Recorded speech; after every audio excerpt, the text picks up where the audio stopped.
fans of Motordoid, welcome to this new video. Today we are in Spain at Rocco's ranch, precisely near Barcelona, and we are in the company of the brand new Kawasaki KX 2024. We have already brought it to you. At ICMA we presented it to you, however in the 50th anniversary version. Today we are in the company with the standard version. And let's start right away with the big changes that have been made. Let's start with the ergonomics. The ergonomics are much more fluid, especially in the rear, but also in the front we have a decreased angle, so the rider is led to make much more fluid movements and is facilitated to this. Still talking about ergonomics, in the left rear we have the filter case that can be opened very easily like an Austrian, so we change the filter much faster.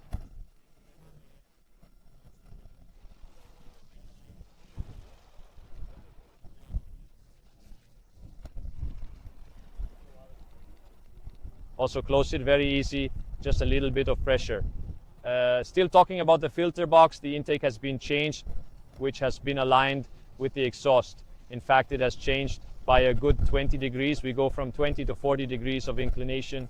The exhaust, I was saying, has been aligned with the intake. However, the tailpipe has also been changed. Now we find it more in the center, so also at the weight level, the masses have been centralized and is completely revised precisely for the new engine. The diameter of the intake valve has also been changed. We go from 40 to 38 millimeters, but now let's go straight to the chassis. The chassis has been revised in some geometries, not too many changes, but some necessary to accommodate the new engine, especially the front part. The Y has been raised. And at the same time, the center bracket was also raised to accommodate the new engine.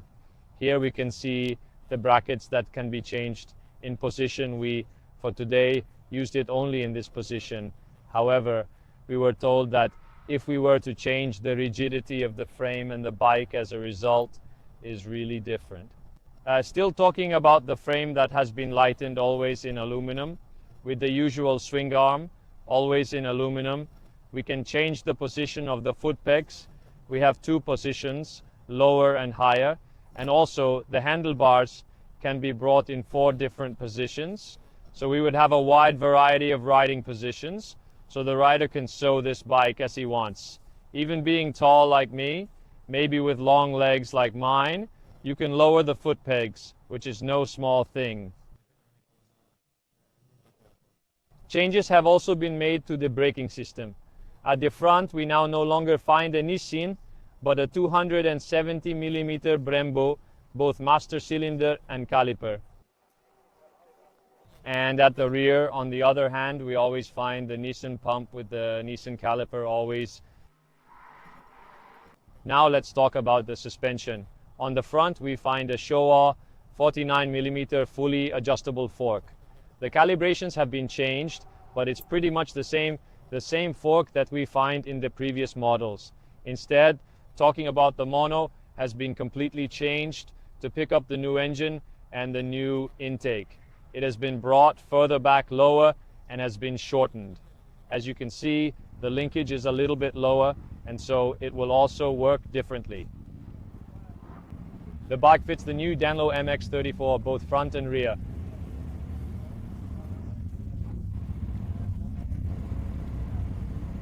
Another small change was the knobs. Now we find OD knobs with lock-on system. As you can see, with a simple screwdriver, we can take them off and put them on. It's the same system that we find in the Austrians. I'll explain a little bit that frame stock of the mappings. It has been introduced, the button traction control, so it's very easy to put on, to take off. By holding down, it will turn on the right light, and we can also change the mapping. The mappings you can study first with a simple app, the Kawasaki app that you can install very well on your phone, and then modify it the way you want this bike. Obviously the Japanese, who are definitely meticulous, will not allow you to do mindless mapping without risking damage to the bike. However, you can really sew it on. Behind me, they are already leaving to test them. We just have to go, and we'll meet up later for impressions on how this bike runs.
Well guys, we have almost finished the test. We have one shift left, and the shift will be in the evening. In fact, now I am taking the video.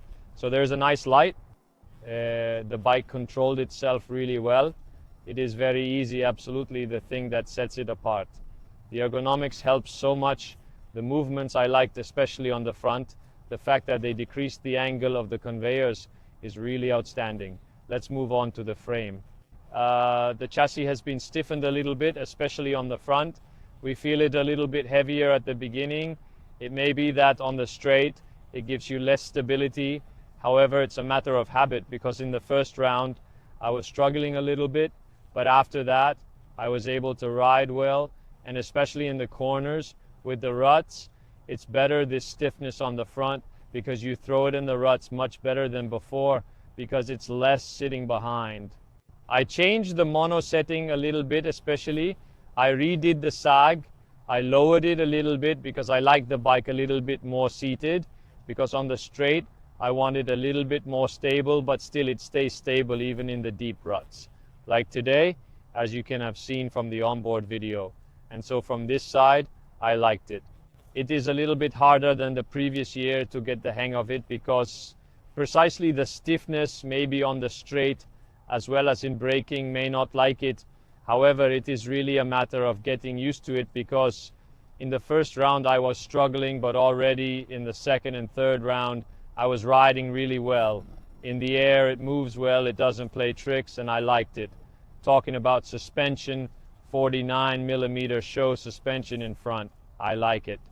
I hardened it a little bit because there were some long jumps today. However, it runs really well. The mono the same. The new mono works well from nice traction coming out of corners. I really liked it. The new brake system in front, I found it really outstanding. Brembo has its why I like it. It's quite modulable. It doesn't nail So even in slippery terrain, in my opinion, it's perfect. The brake in the back is a little bit aggressive. You have to get the hang of it, because maybe in the terrain it doesn't hold so much. Maybe it doesn't give you that much confidence. Obviously, in the Pongo, it can nail well and it can make some good braking. Moving on to the grips, which is a new thing. I like them. Audi, in my opinion, in a stock bike is the top. A small flaw, in my opinion, are the foot pegs. A little small maybe in slippery terrain. With a little bit of mud, you can run off your foot. Let's talk about the engine. The engine is very sweet, very easy, and I liked it because you can do even long runs without having too much difficulty, which is fundamental on a 4.5. However, this ease is also due to the fact that it goes a little less than the previous year, especially in lengthening. However, precisely, it's a matter of putting two little things on it, especially working with the mappings, with electronics. You can make it really become a competitive bike. So of standard with the mapping that we had strong, but you can ride it really well and you have fun and you absolutely enjoy it. Talking about electronics, it's amazing the work this app can do. You can twist it, you can sew it on yourself with mappings, you can do anything, and you can set it as well as you want and decide it by mashing the little button. So it's really simple traction control. I have tried it and I liked it this morning especially. I tried it because the ground was really slippery and I felt it was more stable. I would have preferred a little bit more stretch because at high revs it dies a little bit. But if you put the gears, you can really make a difference with this bike. If you get it new, watch out that the shift lever is a little low. But it is a matter of raising it up a little bit and it goes perfectly. And for this KX 4.5 2024 is all we still miss to do a shift in the evening in that little track. After maybe some video, I will show you. So see you in the next video. Subscribe to the channel, like and comment, that we will answer you soon.